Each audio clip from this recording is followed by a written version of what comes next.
जय हिंद। मैं हूँ मुंबई से रविंद्र जैन।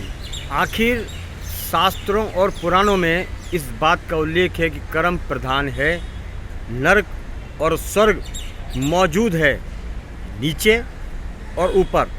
कर्म का चुकना जरूरी है, कर्म प्रधान जरूरी है और कर्म का फल निश्चित तौर पर चुकाना पड़ता है। इसका हिसाब पाई पाई का लिखा जाता है, कर्म प्रधान है। तो मैं हूँ इस समय मुंबई से रविंद्र जैन। आज हम बात करेंगे धर्म के आधार पर, कर्म के आधार पर आखिर शास्त्रों और पुराणों में बार बार क्यों जोर दिया जाता है कि हम सत्य का पालन करें, सत्य का पालन करें और पाप कर्म का हिसाब आपको चुकती करना पड़ेगा। ये बार बार इस बात का उल्लेख किया जाता है। उसके बावजूद फिर भी 99% मानव जाति सब कुछ समझते हुए भी और बुद्धिमान जीवन होते हुए भी वो पाप का रास्ता अपनाते हैं। चंद क्षणों के सुख की खातिर अपने जीवन को नरक के रास्ते पर ले जाते हैं। और ये नरक का रास्ता कैसे तय करते हैं ये भी हम आपको बता देना चाहते हैं। दूसरे की सुविधा को छीनकर, दूसरे के सुखों को आग लगाकर, दूसरों के घरों को उजाड़ कर अपना घर बसाने वाले ये पाप कर्म के भागी हो जाते हैं।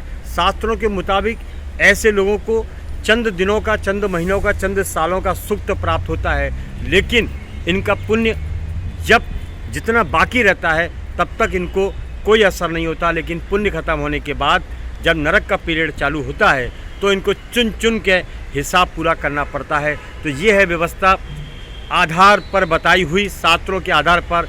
ऐसे बहुत से शास्त्र हैं हमारे भारत के अंदर, यजुर्वेद, सामवेद, अर्थवेद, ऐसे बहुत से शास्त्र हैं जिनके अंदर हर बात का उल्लेख किया गया है। जैसा अग्नि पुराण है उसमें भी इस बात का उल्लेख किया गया है कि जैसा तुम कर्म करोगे फल भी वैसा मिलेगा। नीम बोने वालों को आम कैसे मिलेगा। उसके बावजूद हमने ये देखा कि लोग मंदिर जाते हैं, मस्जिद आते हैं, गुरुद्वारा जाते हैं, लेकिन पाप कर्म फिर भी करते हैं अपने स्वार्थ हित के कारण, अपनी सुविधाओं के कारण, अपने लालच के कारण। फिर मंदिर जाना व्यर्थ है। एक तरफ पाप, एक तरफ मंदिर, एक तरफ पाप, एक तरफ मंदिर। इस बात का समझ बिल्कुल नहीं कि ऐसा क्यों करते हैं। इतना सब ज्ञान होने के बावजूद भी लोभ और लालच के अंदर डूब जाते हैं। लेकिन कर्म किसी को नहीं छोड़ता है। कर्म ने भगवान राम को नहीं छोड़ा, कर्म ने रावण को नहीं छोड़ा, कर्म ने महावीर को नहीं छोड़ा। तो ऐसी बहुत सारी चीज़ें हैं, उसके बावजूद भी हम ये सब पढ़ने के बावजूद भी वही काम करते हैं जिसमें हमको मज़ा आता है। दूसरों को दुख पहुंचाने में, दूसरों को तकलीफ़ देने में बस हमें मज़ा आना चाहिए। ये मज़ा शब्द जो है कभी एक सिस्टम के साथ जब इसका उदय ख़त्म होता है तब इसमें सज़ा मिलती है। जब सज़ा मिलती है तो हाय हाय हम करते हैं, लेकिन तब कोई सुनने वाला आपकी नहीं होगा क्योंकि आपने वैसा किया है। इसके लिए मज़ा और फिर बाद में जो सज़ा मिलती है कर्मों के आधार पर, उसको कोई नहीं रोक सकता। आज नीचे कुछ लोग कानून का दुरुपयोग करते हैं, पावर का दुरुपयोग करते हैं, पैसे का दुरुपयोग करते हैं और मज़ा लेते हैं। किसी को भी अनाकनस फंसा देते हैं, किसी को भी मरवा देते हैं, सत्ता का दुरुपयोग करते हैं। ये चंद घंटों, चंद महीनों, चंद सालों चलता है, लेकिन जिस तरह बचपन, जवानी और बुढ़ापा, फिर अंत, इसी तरह कर्म प्रधान है अपने जीवन के अंदर। बचपन, जवानी और बुढ़ापा, इसी तरह कर्म भी आपको नहीं छोड़ेगा।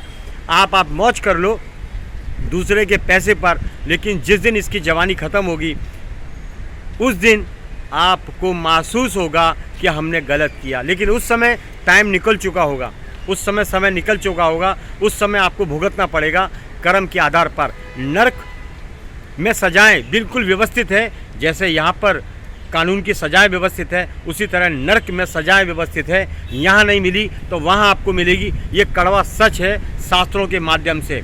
चलिए इतना ही काफ़ी है। नरक की घटनाएं और नरक में मिलने वाले सजाएं, हमने आपको इस विषय में थोड़ा कुछ बताया है। फिर नए विषय के साथ आएंगे, कुछ आगे बातों के साथ फिर आएंगे। मैं हूँ मुंबई से रविंद्र जैन। जय हिंद।